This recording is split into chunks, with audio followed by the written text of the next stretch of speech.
Fast 100 में देश दुनिया की बड़ी खबरों के साथ हाजिर है मैं हूं आंचल आनंद। नमस्कार, मैं हूं आपके साथ मैत्री त्रिपाठी। पहली खबर मध्य प्रदेश से।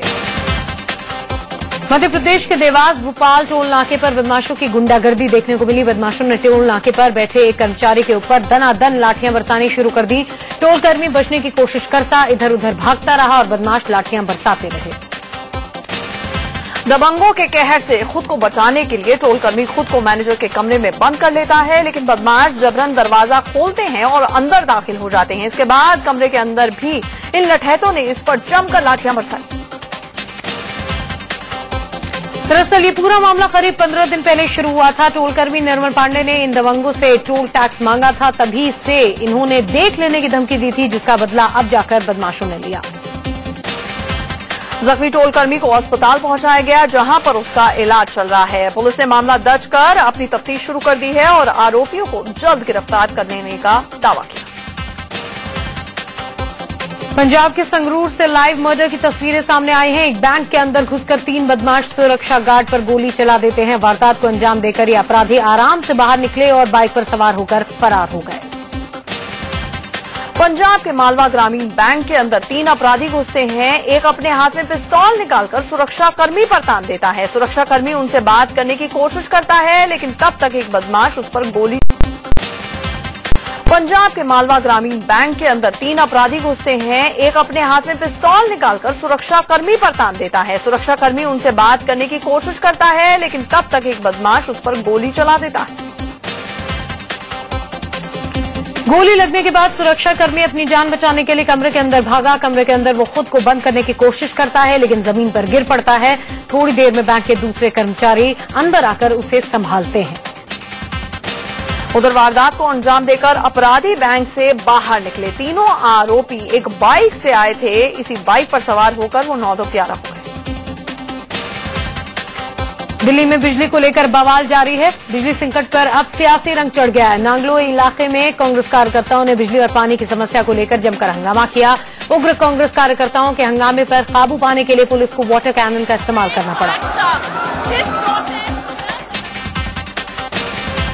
नांगलोई रेलवे स्टेशन के करीब कांग्रेस कार्यकर्ता प्रदर्शन कर रहे थे। कांग्रेस रेल रोकने के लिए रेलवे स्टेशन की तरफ बढ़ रहे थे। पुलिस ने उन्हें रोकने की कोशिश की तो उग्र प्रदर्शनकारियों ने पुलिस वालों से भिड़ंत कर ली। दोनों तरफ से ही काफी देर तक धक्का मुक्की होती रही।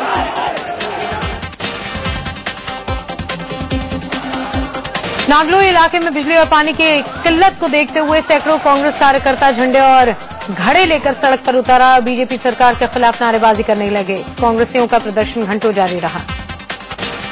नांगलोई में कांग्रेस नेता सज्जन कुमार, मुकेश शर्मा और अरविंदर सिंह लवली को पुलिस ने हिरासत में भी लिया। इन नेताओं के अलावा कई और प्रदर्शनकारियों को भी पुलिस ने हिरासत में लिया।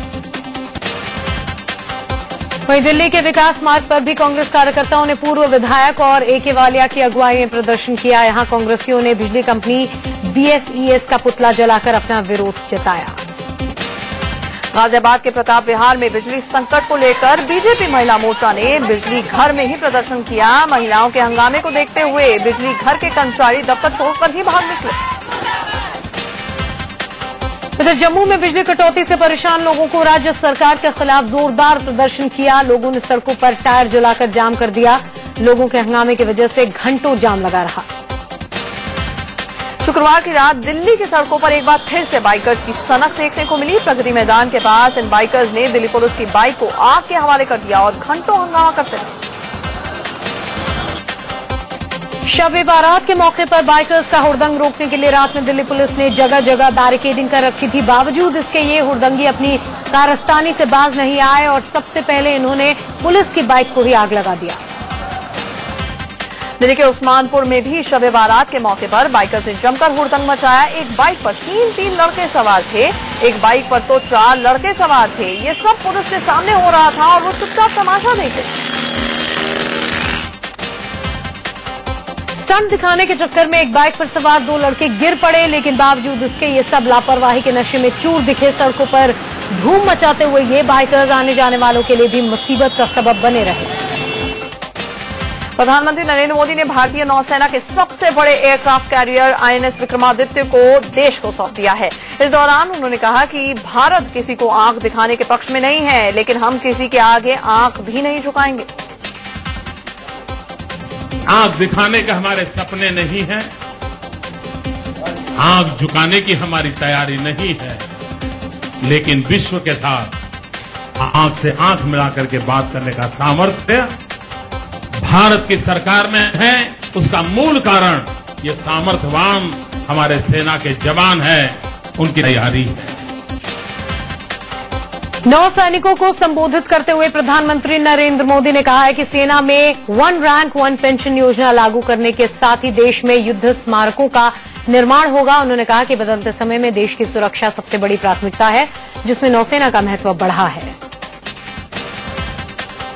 आज पीएम नरेंद्र मोदी देश के सबसे शक्तिशाली युद्धपोत और विमानवाहक जहाज आईएनएस विक्रमादित्य पर सवार हुए। करीब 4 घंटे तक नरेंद्र मोदी इसी युद्धपोत पर रहे। विक्रमादित्य से पीएम ने युद्धपोतों, कमाव और सीलिंग, लड़ाकू विमान और हेलीकॉप्टर्स के करतब देखे। इससे पहले आईएनएस विक्रमादित्य पर पीएम नरेंद्र मोदी ने नेवी के अफसरों से मुलाकात की और उनके साथ युद्धपोत पर चलकर जायजा लिया। इस दौरान पीएम मोदी नेवी अफसरों से आईएनएस विक्रमादित्य के बारे में जानकारी लेते रहे। नरेंद्र मोदी आईएनएस पर रखे MiG-29 एयरक्राफ्ट के कॉकपिट पर भी बैठे। इस दौरान पीएम ने नौसेना की टोपी हिलाकर खुशी जाहिर की। कॉकपिट पर बैठकर नरेंद्र मोदी ने अफसरों से MiG-29 की जानकारी ली और आईएनएस विक्रमादित्य के एयरक्राफ्ट कैरियर का जायजा भी लिया। नरेंद्र मोदी को MiG-29 पर चढ़ते हुए आप तस्वीरों में देख सकते हैं।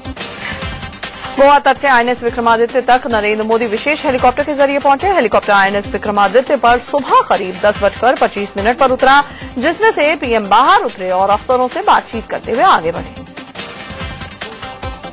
गोवा के डाबोलिम नेवल बेस से नरेंद्र मोदी हेलीकॉप्टर के जरिए आईएनएस विक्रमादित्य की तरफ बढ़े। गोवा तट से कुछ ही दूरी पर अरब सागर में आईएनएस विक्रमादित्य खड़ा है। आज सबसे पहले नरेंद्र मोदी सुबह करीब 9:50 पर गोवा के आईएनएस हंसा नेवल बेस पर पहुंचे, जहां पर नेवी चीफ एडमिरल आर.के. धोवन ने उनका स्वागत किया। यहां पर प्रधानमंत्री को गार्ड ऑफ ऑनर दिया गया। प्रधानमंत्री नरेंद्र मोदी ने गोवा में बजट से पहले बड़ा बयान दिया। उन्होंने कहा कि देश को आर्थिक बीमारी से बाहर निकालना है। इसके लिए कड़े फैसले करने होंगे, जिससे लोगों में नाराजगी भी आ सकती है, लेकिन उन्हें उम्मीद है कि लोग उनका साथ देंगे। गोवा की राजधानी पणजी में मोदी ने बीजेपी कार्यकर्ताओं को संबोधित करते हुए कहा कि इस बार देश में परिवार और जातिगत राजनीति की हार हुई है। अब हमें जनता की आकांक्षाओं और उम्मीदों पर खरा उतरना है।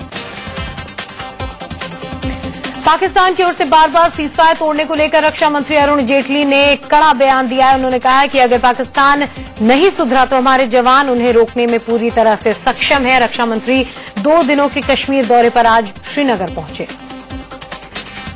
अगर वो इस तरह के वायलेशन करते हैं तो हमारी सेना और हमारे जवान उसको रोकने में बहुत सक्षम है।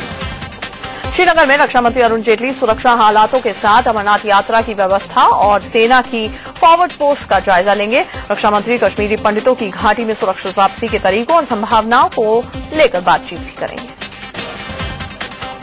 सीमा पार से आतंकियों की घुसपैठ की आशंका को देखते हुए जम्मू की सीमा पर सुरक्षाकर्मी मुस्तैद हो गए। सूत्रों के मुताबिक सुरक्षा बलों को फिर से घुसपैठ की कोशिश की जानकारी मिली है। देहरादून में आईएमए की पासिंग आउट परेड संपन्न हुई है, जिसमें 636 नए कैडेट्स ने देश की सेवा करने के लिए शपथ ली। नेपाल के आर्मी चीफ जनरल गौरव शमशेर जंग बहादुर राणा ने परेड की सलामी दी। कदम कदम बढ़ाए जा, खुशी के गीत गाए जा, इसी धुन को गुनगुनाते हुए नए कैडेट्स भारतीय सेना में शामिल हो गए। पासिंग आउट परेड में कुल 700 कैडेट्स ने भाग लिया, जिसमें 64 दूसरे देशों के कैडेट्स भी शामिल हुए। कल कैडेट्स में यूपी से 121, उत्तराखंड से 57, बिहार से 40, आंध्र से 20, दिल्ली से 37, हरियाणा से 62, हिमाचल से 29, एमपी से 30, महाराष्ट्र से 32, पंजाब से 33, राजस्थान से 38, तमिलनाडु से 16 और पश्चिम बंगाल से 23 कैडेट्स शामिल हुए। भारतीय सेना के हेलीकॉप्टर ने नए कैडेट्स पर गुलाब की पंखुड़ियां डालकर उनका भव्य स्वागत किया। इस नजारे को देखकर कैडेट्स और उनके घर वालों की खुशी का ठिकाना नहीं रहा। वहीं बिहार के गया में भी आईएमए की पासिंग आउट परेड का आयोजन किया गया। 56 कैडेट कमीशन प्राप्त कर विधिवत भारतीय सेना में शामिल हो गए। जेडीयू नेता और बिहार के पूर्व सीएम नीतीश कुमार ने आरजेडी सुप्रीमो लालू प्रसाद यादव से राज्यसभा उपचुनाव में समर्थन की अपील की है। नीतीश ने इस बाबत लालू प्रसाद यादव से बात भी की है। नीतीश ने कहा है कि उन्होंने आरजेडी मुखिया लालू प्रसाद यादव से राज्यसभा उपचुनाव में जेडीयू कैंडिडेट्स को अपना समर्थन देने का आग्रह किया है। नीतीश बीजेपी पर आरोप लगा रहे थे कि वो मांझी सरकार को अस्थिर करने की कोशिशों में। आम आदमी पार्टी के नेता अरविंद केजरीवाल अपना सरकारी आवास खाली करने पर राजी हो गए हैं। नए घर को लेकर वो आज या कल तक फैसला ले सकते हैं। वो मंगलवार तक नए घर में शिफ्ट भी हो जाएंगे। केजरीवाल अपना नया घर जंगपुरा और मयूर विहार फेज 2 में देख रहे हैं। गौरतलब है कि विरोधियों के अलावा पार्टी के अंदर से उनके ऊपर सरकारी आवास खाली करने को लेकर काफी दबाव था। केजरीवाल ने इससे पहले अपनी बेटी की परीक्षा का हवाला देते हुए घर खाली करने से इनकार किया था और मोहलत मांगी थी। आम आदमी पार्टी से इस्तीफा दे चुके या नाराज लोग अब आपके विकल्प के तौर पर एक गैर राजनीतिक आंदोलन शुरू करने की तैयारी में हैं। बेंगलोर में चल रही मीटिंग में संगठन के नाम का ऐलान भी कल कर दिया जाएगा। इस आंदोलन से समाजसेवी अन्ना हजारे, योग गुरु बाबा रामदेव और आध्यात्मिक गुरु श्री श्री रविशंकर भी जुड़ सकते हैं। अन्ना हजारे ने फोन पर बात कर आंदोलन से जुड़ने की हामी भर दी है। उन्होंने अपने एक नुमाइंदे को बैठक में भेजा था। उत्तराखंड के सीएम हरीश रावत की गर्दन में फ्रैक्चर होने से उन्हें दिल्ली के एम्स में भर्ती कराया गया है। देहरादून से दिल्ली आते वक्त हरीश रावत को विमान में सफर के दौरान झटका लग गया था। केंद्रीय स्वास्थ्य मंत्री हर्षवर्धन ने कहा है कि विमान में हरीश रावत ने सीट बेल्ट नहीं लगाई थी, इसीलिए उनकी गर्दन में फ्रैक्चर हुआ। फिलहाल उनकी हालत स्थिर है। प्रधानमंत्री नरेंद्र मोदी 15 जून से भूटान की यात्रा पर रहेंगे। प्रधानमंत्री के साथ विदेश मंत्री सुषमा स्वराज, विदेश सचिव सुजाता सिंह और राष्ट्रीय सुरक्षा सलाहकार अजित डोभाल भी जाएंगे। पीएम की ये पहली विदेश यात्रा होगी। भूटान की राजधानी पहुंचने पर मोदी मेजबान प्रधानमंत्री शेरिंग तोब्गे से बातचीत करेंगे। यूपी में बिगड़ती कानून व्यवस्था के बीच इस राज्य के विभाजन पर विचार चल रहा है। गृह मंत्रालय का मानना है कि बड़ा राज्य होने की वजह से यहां कानून व्यवस्था को बनाए रखना चुनौती है। मंत्रालय ने यूपी के विभाजन की वकालत की है। अभिनेत्री प्रीति जिंटा ने छेड़खानी के आरोप लगाने के बाद उनके पूर्व प्रेमी नेस वाडिया पर गिरफ्तारी की तलवार लटक गई है। मुंबई पुलिस ने आरोपों की जांच शुरू कर दी है। वो आईपीएल के सीईओ सुंदरमन और वानखेड़े स्टेडियम के कर्मचारियों का बयान दर्ज करेगी। कहा यह जा रहा है कि ये सभी घटना के वक्त मौके पर मौजूद थे। पुलिस ने प्रीति जिंटा और नेस वाडिया के मामले से संबंधित प्रत्यक्षदर्शियों को बुलाना शुरू कर दिया है। पुलिस 30 मई को मुंबई में आईपीएल मैच के दौरान हुई इस कथित घटना के सीसीटीवी फुटेज भी जांच करेगी। एमसीए के वाइस प्रेसिडेंट रवि सावंत ने कहा है कि इस मामले का एमसीए से कोई लेना देना नहीं है, लेकिन अगर पुलिस जांच में मदद मांगेगी तो उनका सहयोग जरूर किया जाएगा। उधर कार्रवाई में देरी पर सवाल उठाते हुए महाराष्ट्र महिला आयोग ने वाडिया को गिरफ्तार करने के लिए मुंबई पुलिस को 24 घंटे का अल्टीमेटम दिया है। राज्य महिला आयोग की सदस्य चित्रा वाघ ने कहा है कि वाडिया को गिरफ्तार करने के लिए मुंबई पुलिस को 24 घंटे का अल्टीमेटम दिया गया है। किंग्स 11 पंजाब की सह मालिक प्रीति जिंटा ने अपने पूर्व बॉयफ्रेंड और उद्योगपति नेस वाडिया पर छेड़खानी का आरोप लगाया है। वाडिया के खिलाफ धारा 354, 509, 504, 506 के तहत मरीन ड्राइव थाने में मामला दर्ज हुआ है। शिकायत के मुताबिक 30 मई को आईपीएल मैच के दौरान वाडिया ने प्रीति के साथ खींचतान और गाली गलौज की। प्रीति के मुताबिक उस वक्त कई लोगों ने यह वाकया देखा। प्रीति जिंटा ने फेसबुक पर अपना दर्द भी बयां किया। उन्होंने लिखा कि वो बहुत धनी या पावरफुल नहीं है। सब सार्वजनिक जगहों पर उन्हें अपमानित किया गया तो किसी ने उनका साथ नहीं दिया। यही वजह है कि उनको ये बोल्ड कदम उठाना पड़ा। उद्योगपति नेस वाडिया ने प्रीति जिंटा के आरोपों को बेबुनियाद बताया है। सूत्रों के मुताबिक नेस वाडिया ने प्रीति के खिलाफ कानूनी कार्रवाई करने की बात कही है। बकौल वाडिया, प्रीति ने सुर्खियों में बने रहने के लिए इस तरह के झूठे आरोप लगाए हैं।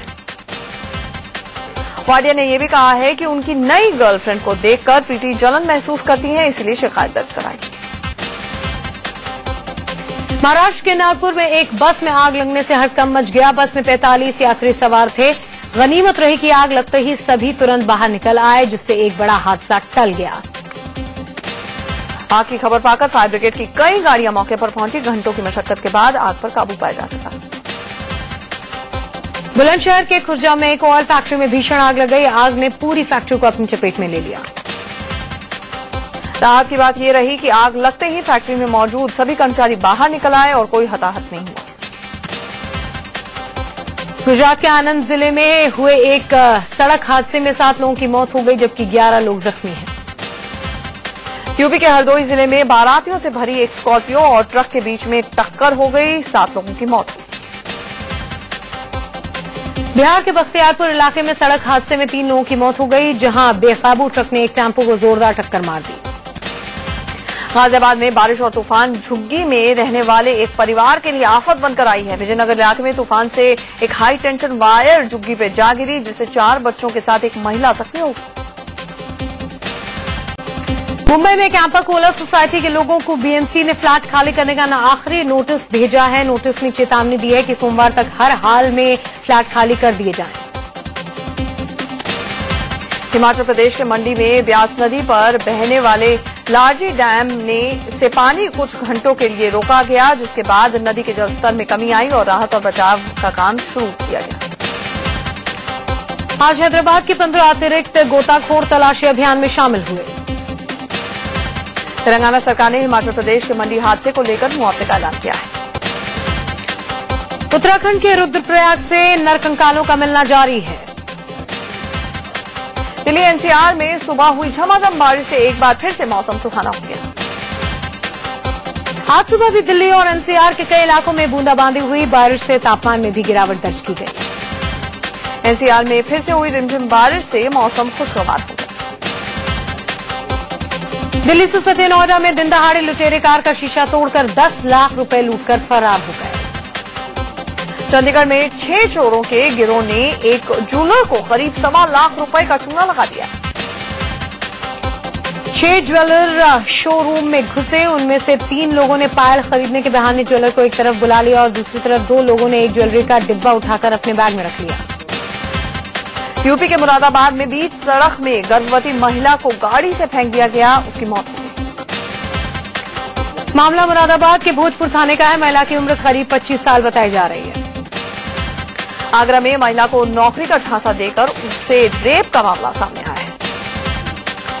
यूपी के बुलंदशहर में 10वीं क्लास की एक छात्रा से रेप में नाकाम रहने पर आरोपी ने उस पर जानलेवा हमला कर दिया। मणिपुर की राजधानी इम्फाल में बम धमाके से हड़कंप मच गया। महाराष्ट्र के नागपुर में पुलिस ने कचरे के ढेर से बाघ की खाल बरामद की।